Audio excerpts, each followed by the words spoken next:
Hello everyone, how are you all of you. So बेटा आज हम लोग जो है सेल बायोलॉजी का चैप्टर कंप्लीट करने वाले हैं। ठीक है, आज हमारा फर्स्ट लेक्चर है। Okay, so according to our NCERT हमें कौन कौन से टेबल ऑफ कंटेंट पे फोकस करना है, सबसे पहले तो उसकी बात करते हैं। उसके बाद हम बात करेंगे कि क्या इंपॉर्टेंस है इस चैप्टर का नीट एग्जामिनेशन में, कितना वैल्यू है सेल बायोलॉजी का नीट एग्जामिनेशन में, उसके बारे में भी डिस्कशन करेंगे क्योंकि वो सबसे जरूरी है ना। सो देखिए यहाँ पे बच्चों, अगर हम बात करें सेल बायोलॉजी की तो कम से कम आपको इस यूनिट से cell biology and cell division दोनों की बात कर रहे हो बेटा, ठीक है ना।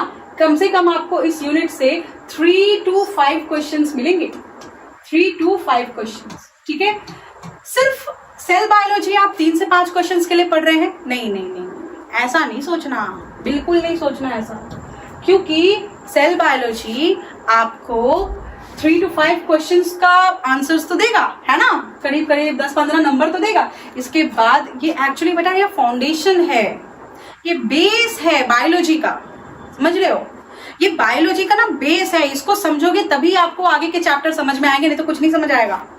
इसलिए उसके हिसाब से इस चैप्टर को इंपॉर्टेंस दो कि मुझे अपना बेस, मुझे अपना फाउंडेशन को स्ट्रॉन्ग करना है, मुझे सेल बायोलॉजी अच्छे से पता होनी चाहिए, ठीक है ना बेटा। So let's start our session. So cell biology NCERT के अकॉर्डिंग हमें क्या क्या चीजें कंप्लीट करनी है। हमें कंप्लीट करना है व्हाट इज सेल। ओके, फिर एनसीईआरटी के अकॉर्डिंग हमें और क्या पढ़ना है, तो हमें इसके बाद बात करनी है an overview of cell.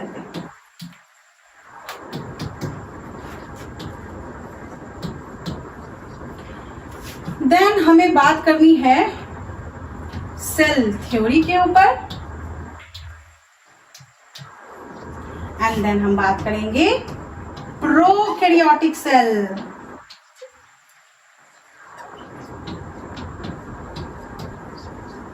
And then eukaryotic cell.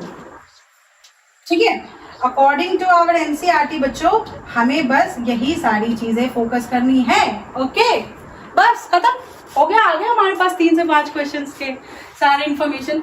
सो मान लो अगर 5 क्वेश्चन आ गए तो 20 मार्क्स, 3 क्वेश्चन आए तो 12 मार्क्स, तो मतलब कि 12 से 20 के बीच का वेटेज है बेटा इस चैप्टर का, देख लो, ठीक है ना। तो आज हम लेक्चर 1 में व्हाट इज सेल को निपटा देते हैं, और एन ओवरव्यू ऑफ सेल को भी निपटा देंगे, और सेल थ्योरी को भी निपटा देंगे। और नेक्स्ट क्लास में हम प्रोकैरियोटिक सेल करेंगे।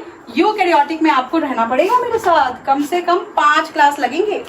सो टोटल मेरे हिसाब से इस चैप्टर को कंप्लीट करने के लिए हमें लगेंगे लेक्चर 8 से 10। ओके, 8 से 10 लेक्चर में हम लोग इसको निपटा देंगे बच्चों, निपटा देंगे मतलब निपटा देंगे, दिमाग में घुसा देंगे, कॉन्सेप्ट को क्लियर कर देंगे एकदम crystal. Okay, so let's discuss about it. तो भाई टेबल ऑफ कंटेंट जल्दी जल्दी नोट डाउन कर लो, विदाउट टाइम को बर्बाद किए हुए जल्दी जल्दी टेबल ऑफ कंटेंट को आप लिखिए। उसके बाद बात कर लेते हैं सीधे सीधे मुद्दे पे। मुद्दा ये है कि सेल क्या है। अब जैसे अपने 8वीं 9वीं कक्षा में पढ़ा, बिल्कुल वैसे ही समझना, वैसे ही है और कुछ अलग नहीं है। अलग आएगा अलग बहुत सारी चीजें आएंगी, लेकिन आएंगी यहाँ नहीं आएंगी, ठीक है। So please be focus all of you. बहुत हो गया मजाक मस्ती, चलो आ जाते हैं टॉपिक पे। चलिए इसको मिटा दो। ओके, हाँ, तो बेटा क्या है सेल। बचपन से ही हमने इसके डेफिनेशन को जाना है कि cell is the basic structure and functional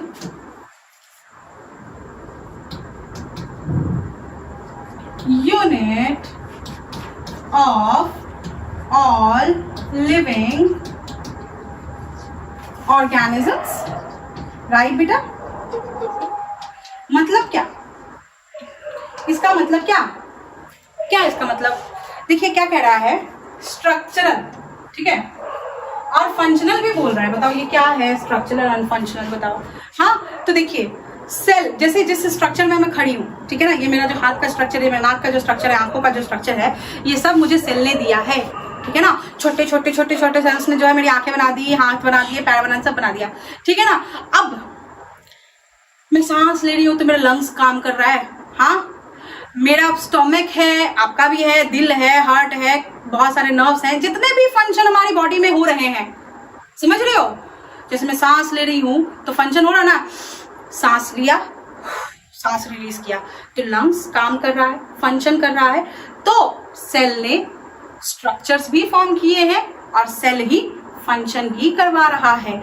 तो स्ट्रक्चरल हो या फंक्शनल हो, कोई भी लिविंग ऑर्गेनिज्म, उसका बेस जो है, बेसिक यूनिट जो है, वो क्या है, सेल है। यही बात यहां लिखी है कि cell is the basic structural and functional unit of all living organism. Okay, done all of you, alright, ठीक है। मिटा दो उसको, मिटा दूं, चलिए जल्दी से नोट डाउन करो बेटा, क्योंकि अब नेक्स्ट करेंगे हम लोग, ठीक है। अच्छा, सेल बायोलॉजी में ना 3 बड़े बेसिक से टर्मिनोलॉजी है और बच्चे कई बार देखा है मैंने, जूझते रहते हैं, मैम ये क्या है, ये क्या है, ये क्या है, बार बार एक डाउट क्लास में भी डाउट लेते मैं थक गई इस मामले में, इसलिए मैं सोचा कि चलो बता ही देती हूँ, है ना। देखो भाई, मैं 3 अंडे बना रही हूँ, एकदम सिंपल सी बात है, 3 अंडे चाहिए मुझे इसको समझाने के लिए, ठीक है। ये देखो, 1 अंडा, ये 2 अंडा, ये तीसरा अंडा, दिख रहा है, 3 अंडा, अंडा तो देखा होगा ना बच्चों। बेटा अंडा तो सब देखता है ना। सो देखिए बेटा क्या है यहाँ पे, सारे बच्चे ध्यान देना, हाँ, okay. So this is your egg, this is second egg and this is third egg, okay. So आपको पता है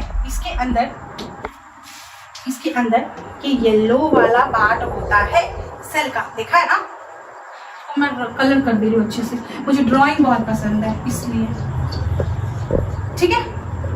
एकदम अंडे जैसा बना दूंगी इसको, देखा तुमने ये येलो वाला पार्ट, हाँ देखो बच्चों, देखो, हाँ, और ये हो गया तुम्हारा व्हाइट वाला पार्ट। चलो इसमें ज्यादा मेहनत नहीं करते, इसको आराम से ऐसे ही कर देते हैं, क्या है कि नहीं, इससे ज्यादा टाइम वेस्ट ना करके सीधे इसको ऐसे रंग देते हैं। Okay done. देखिए यहाँ पे all of you please be focus, देखिए ये हो गया तुम्हारा येलो पार्ट वाला, ठीक है ना। ये जो व्हाइट पार्ट वाला अंडा है, व्हाइट एग जिसको बोलते हैं, आजकल लोग फैशन में खा रहे हैं एग व्हाइट, जिससे कि लोगों की हेल्थ डाइट मेंटेन रहे, बट एक्चुअली खाना भी चाहिए, it's very good for health, alright. So now this white part is called as cyto और प्लाज्म। प्लाज्म का मतलब बेटा, देखो बायो में कभी भी प्लाज्म लगा है तो याद रखना कि ये प्लाज्म जो है ना, ये लिक्विड है, ये क्या है, लिक्विड है, ठीक है। तो लिक्विडी मटेरियल की बात हो रही है, तो साइटोप्लाज्म बोलते हैं इसको। फ्लूइड और matrix present inside the cell but outside the nucleus is called cytoplasm. Clear, मतलब कि ये जो व्हाइट वाला पार्ट है इसी को साइटोप्लाज्म बोलेंगे, येलो वाले पार्ट को नहीं बोलेंगे। येलो वाले पार्ट को तो दूसरी बातें बोलेंगे येलो वाले पार्ट के बारे में।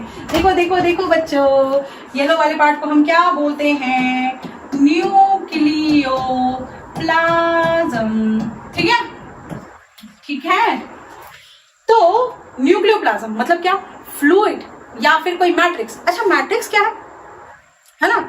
तो ये जो मेरे प्यारे प्यारे सुंदर सुंदर बच्चे जो हेयर स्टाइल बनाते हैं एकदम, है ना, तो ये जो हेयर स्टाइल बना के आप जो चाह रहे हो ना टारगेट करना, तो वो जो हेयर स्टाइल में वो जो सब्सटेंस होता है, सब्सटेंस जेल लाइक सब्सटेंस, समझ रहे हो।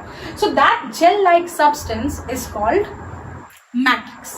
ओके, सो फ्लूइड हो या मैट्रिक्स हो, जेल लाइक सब्सटेंस के जैसा, तो देखा नहीं अगर इस अंडे को फोड़ोगे तो चिपचिपा सा होता है, कुछ जेली लाइक स्ट्रक्चर भी होता है, so that's called matrix. Okay, तो प्रोटोप्लाज्म किसे बोलते हैं भाई, हाँ तो यहां देखना, ध्यान से देखना, साइटोप्लाज्म प्लस न्यूक्लियोप्लाज्म, ठीक है। ये क्या प्लस माइनस कर रही है मैम, बेटा बड़ा जरूरी है ये, ठीक है। So cytoplasm plus nucleoplasm is equal to लिखने की तो जगह ही नहीं है, मैं यहाँ नहीं लिखूंगी, रुको इसको मुझे मिटाना। देखिए, चलिए इसको हम अभी यहां से हटा देते हैं, ठीक है ना। तो याद रखिएगा बेटा कि cytoplasm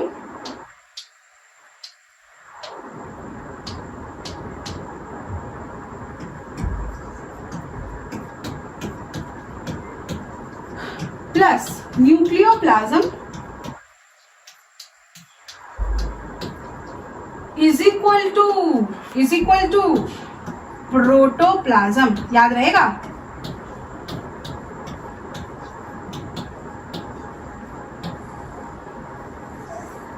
cytoplasm plus nucleoplasm is equal to what? Protoplasm. ठीक है ना?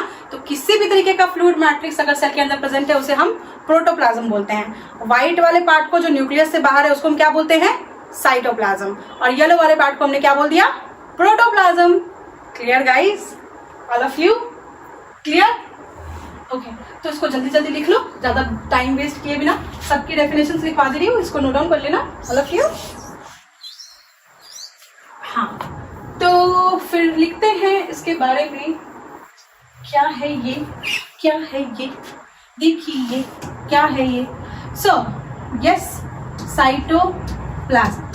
ओके, तो इसको लिखना ऐसे है, फ्लूइड और matrix present inside the cell but outside the nucleus। ठीक है, इसको हमने बोल दिया क्या? Cytoplasm. Clear? Clear? Basic clear? चलिए दूसरा न्यूक्लियोप्लाज्म, इसके बारे में लिखिए। Nucleoplasm, nucleoplasm. ठीक है, देखिए यहां देखिए बच्चों, कम फ्लूइड और matrix present inside the nucleus of a cell. So that's called nucleoplasm. Is it clear? Is it clear? अब हम बात करेंगे प्रोटोप्लाज्म की। तो प्रोटोप्लाज्म के बारे में लिख लेना बेटा।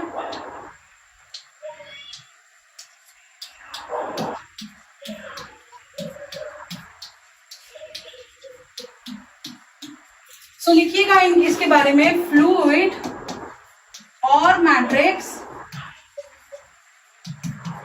Present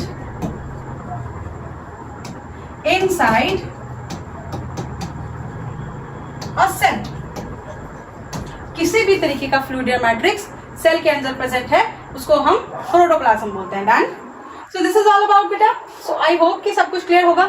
so let's move ahead to the next thing. Okay, so let me add one slide here.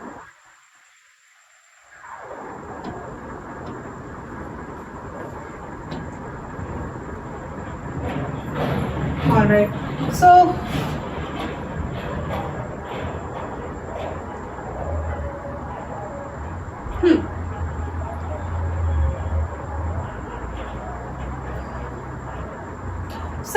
अब हम बात करेंगे एन ओवरव्यू ऑफ सेल के बारे में। हम थोड़ी देर के बाद बात करेंगे, पहले हम सेल थ्योरी के बारे में बात करेंगे क्योंकि सेल थ्योरी ज्यादा जरूरी है बच्चों। और ओवरव्यू ऑफ सेल में हम शेप ऑफ सेल और साइज ऑफ सेल का डिस्कशन करते हैं, तो वो हम बीच में भी कर लेंगे, कोई दिक्कत नहीं है। पहले सेल थ्योरी को समझते हैं। तो देखो, एनसीईआरटी ने तो हमें बड़ा सिंपल से बताया कि भाई 6 साइंटिस्ट को पढ़ना है, लेकिन दूसरे बुक्स ने हमें पागल बनाया क्योंकि उन्होंने बोला 18, 19, 20 साइंटिस्ट पढ़ते रहो सेल थ्योरी में, जिसकी जरूरत हमें कुछ नहीं पड़ी, आज तक नहीं पड़ी। ठीक है ना? मैंने भी बहुत सारे रटे थे अपने स्टूडेंट लाइफ में, मैल्पिघी, एनग्रीव, देन हार्टविक, देन ये कोई काम नहीं आया, कोई काम नहीं आया। समझ रहे हो? कॉटी को रटा मैंने, सब कुछ किया, कोई काम नहीं आया। नीट एग्जामिनेशन में पूछते ही नहीं है। नीट एग्जामिनेशन में तो बस 6 साइंटिस्ट के बारे में पूछते हैं क्योंकि 6 साइंटिस्ट के बारे में ही तो लिखा है एनसीईआरटी ने। इसके अलावा कुछ और लिखे तभी तो बात करें। जब लिखा ही नहीं तो क्यों बात करें भाई? है कि नहीं? लॉजिकल बोलती हूँ मैं, है ना? तो बेटा देखो, आना तो क्वेश्चन हमारा एनसीईआरटी से कंफर्म है।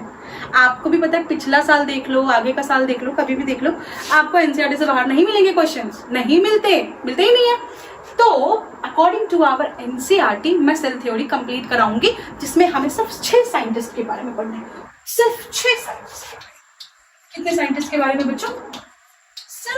अच्छे साइंटिस्ट के बारे में। बस हो गया काम आपका, खत्म। ठीक है ना। सो RARSSR, इन्हीं साइंटिस्ट के बारे में हमें पढ़ना है, बाकी हमें नहीं पढ़ना, क्योंकि हमारे नीट में आएगा ही नहीं, तो हम क्यों मेहनत करें, है कि नहीं बच्चों? सिंपल सी बात है। सो नीट एग्जामिनेशन में सबसे जो आर से निकालते हैं, आर किसके बारे में कह रहे हैं? ये सबसे पहले हमारे सबसे बड़े बाबा, सेल के बाबा, रॉबर्ट हुक। इनको हम क्या बोलते हैं? सेल के बाबा। क्यों बोलते हैं? पता है आपको क्यों बोलते हैं? क्योंकि इनको ना हम एक और नाम से डिनोट करते हैं, फादर ऑफ साइटोलॉजी। अच्छा, साइटोलॉजी का मतलब क्या है? देखो, लॉजी कहीं पे भी वर्ड यूज हो गया, गलती से भी कहीं लॉजी तुमने देख लिया, तो समझो कि इसने कहा टू स्टडी के बारे में। ठीक है। और साइटो ना सेल का बड़ा निकनेम है, निकनेम। सेल को घर में प्यार से साइटो बुलाते हैं, साइटो साइटो ऐसे। तो ये क्या बोलते हैं इसको? सेल। प्रोफेशनल स्कूल का लैंग्वेज इसका सेल है, वैसे इसको घर में साइटो बोलते हैं। तो साइटोलॉजी मतलब सेल के बारे में पढ़ना है ना। अच्छा, साइटोलॉजी, ठीक है। और एक और चीज मैं तुमसे डिस्कस करना चाहूंगी, साइटोलॉजी और सेल बायोलॉजी में डिफरेंस क्या है बेटा? क्या कोई मुझे बता सकता है? कोई ज्ञानी बच्चा मेरी क्लास में जो बैठा हो? देखो, साइटोलॉजी के बारे में अगर हम पढ़ें, सिर्फ अगर हमने साइटोलॉजी पढ़नी है, याद रखना बच्चों बच्चों बच्चों, ध्यान दो ध्यान दो, ध्यान देना पड़ेगा, ठीक है ना। साइटोलॉजी की बात करें तो हमने यहाँ पे सिर्फ स्ट्रक्चर की स्टडी की है, ठीक है। हमने यहाँ क्या किया है? सिर्फ स्ट्रक्चर की स्टडी की है, तो हमने इसको क्या बोला? साइटोलॉजी। सिर्फ स्ट्रक्चर के बारे में बात की तो साइटोलॉजी।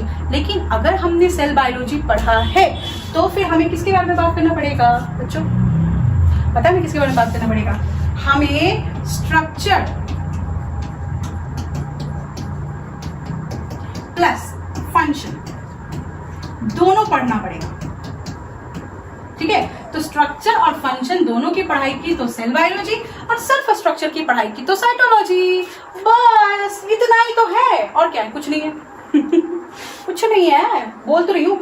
ऐसा क्रिस्टल क्लियर कॉन्सेप्ट हो जाएगा ना बेटा, अगर आपने सारे लेक्चर्स को ध्यान से अटेंड कर लिया तो डू ट्रस्ट में एक भी क्वेश्चन नहीं छूटेगा। छूट गया तो मेरा नाम बदल देना, ठीक है। और सारे क्वेश्चंस भी मैं ही कराऊंगी, आपके जितने भी प्रीवियस क्वेश्चंस है वो मैं कराऊंगी, और एडिशनल भी आपको कुछ क्वेश्चंस दे दूंगी जिससे कि आपके कॉन्सेप्ट को और बूस्ट मिल जाए, आपका कॉन्सेप्ट और बढ़ जाए, बढ़िया हो जाए। बाकी एक्स्ट्रा चीज पढ़ने बैठोगे तो फिर कोई फायदा नहीं है, फिर टाइम पे नीट नहीं निकलेगा, 5-6 साल लग जाएंगे। वो नहीं करना, गलती नहीं करना, बिल्कुल भी गलती नहीं करना। मेरे स्टूडेंट्स तो बिल्कुल मत करो, प्लीज मत करना, ठीक है। So Robert Hooke, right. So इनको हमने बोला कि ये हो गए हमारे क्या? ये हो गए हमारे फादर ऑफ साइटोलॉजी भी। और 1665 में इन्होंने एक्सपेरिमेंट करके हमें क्या बता दिया? इन्होंने हमें बता दिया ही डिस्कवर्ड डेड सेल। बताओ, डेड सेल कहां देखा था सबसे पहले बेटा इन्होंने?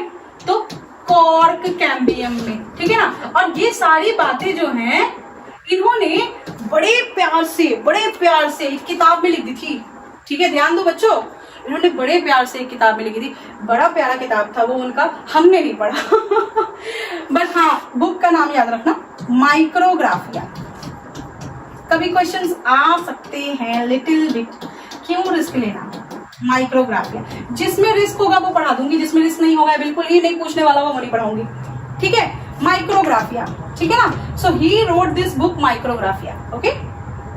सो नोट डाउन कर लीजिए रॉबर्ट हुक के बारे में कि भाई 1665 में इन्होंने डिस्कवर किया डेड सेल, कहाँ पे? कॉर्क कैम्बियम में। साथ में इनको हम फादर ऑफ साइटोलॉजी भी बोलते हैं, क्योंकि स्ट्रक्चर का इंफॉर्मेशन तो इन्होंने हमें दिया था।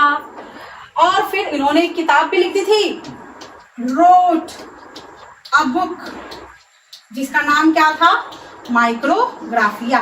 बस बेटा, बस बस, बहुत हो गया, काफी है। अब आगे बढ़ते हैं, इतना नोट डाउन कर लो फिर आगे बढ़ते हैं, ठीक है। चलिए, सो अब हम बात करेंगे ए से, है ना। Anton van Leeuwenhoek.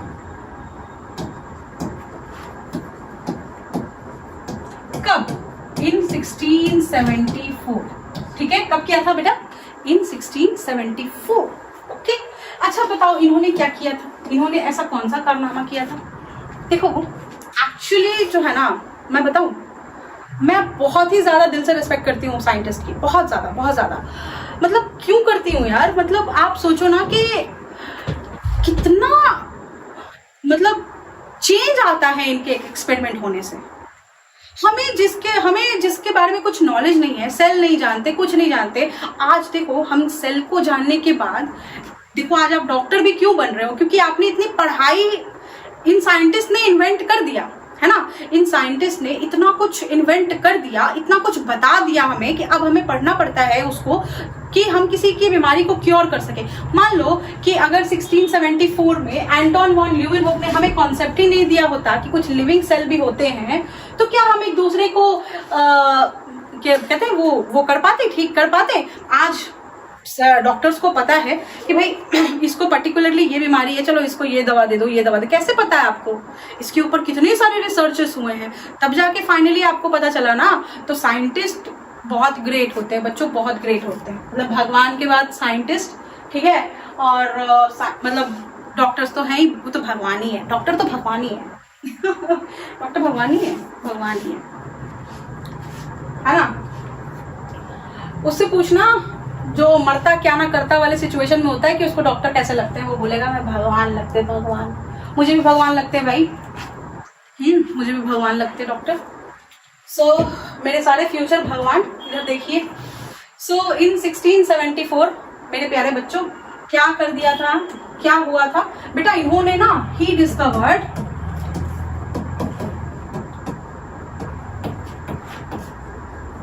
Live cell. समझ रहे हो, मतलब कि सिंगल सेल्ड ऑर्गेनिजम्स। इन्होंने लाइव सेल, लिविंग सेल देखा और इन्होंने बोला कि भाई ये एक सेल है, ठीक है।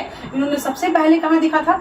हाँ, तो he has seen live cell on, पता है कहाँ? इन्होंने देखा पारामीशियम में, अमीबा में,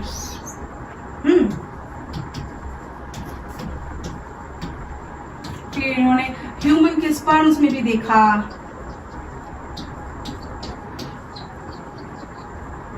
तो बहुत सारे ऐसे रिसर्चेस किए इन्होंने। मोनराज में भी देखा, और इन्होंने बड़े बेसिक माइक्रोस्कोप से देखा था बेटा, बड़े बेसिक माइक्रोस्कोप से देखा था। देखना तो चाहिए था इन्हें बड़ा इलेक्ट्रॉन माइक्रोस्कोप से, लेकिन उस टाइम पे अवेलेबल ही नहीं था, तो क्या ही देखेंगे, है ना। तो वही सारी बातें हैं। और रॉबर्ट हुक ने भी बड़े बेसिक से माइक्रोस्कोप में देखा था, उन्होंने तो माइक्रोस्कोप भी खुद बनाया था, उसके बाद उन्होंने देखा था। सो ये सारी चीजें हैं, तो बेसिक चीजें हैं जो आपको पता ही होनी चाहिए, और नहीं पता है तो कोई बात नहीं, हम लोग डिस्कस करेंगे, बिल्कुल करेंगे, है ना। So this is all about he discovered live cell in 1674। Done all of you? So now let's discuss about the next thing. अब आती है बात रॉबर्ट ब्राउन की, तीसरे नंबर साइंटिस्ट की, रॉबर्ट ब्राउन की। ओके, 1831 में, ठीक है बेटा। इन्होंने क्या किया था? इन्होंने किया न्यूक्लियस को discover. He discovered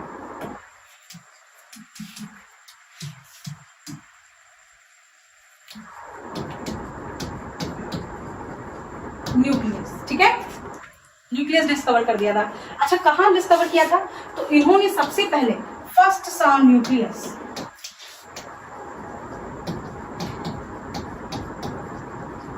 in orchid roots. कहां देखा था? ऑर्किड रूट्स में, ठीक है ना, याद रहेगा, ऑर्किड रूट्स याद रखना है, ठीक है। तो first saw nucleus in orchid roots, ठीक है ना। So now let's discuss about the remaining things in our coming up next session, all of you. So बस lecture 2 में आ जाते हैं और वेट करिए, फिर उसके बाद आगे की discussions उस वक्त करेंगे। So bye bye, धन्यवाद, thank you so much for supporting me. Let's meet in the coming up next session, all of you. Bye bye, take care बेटा।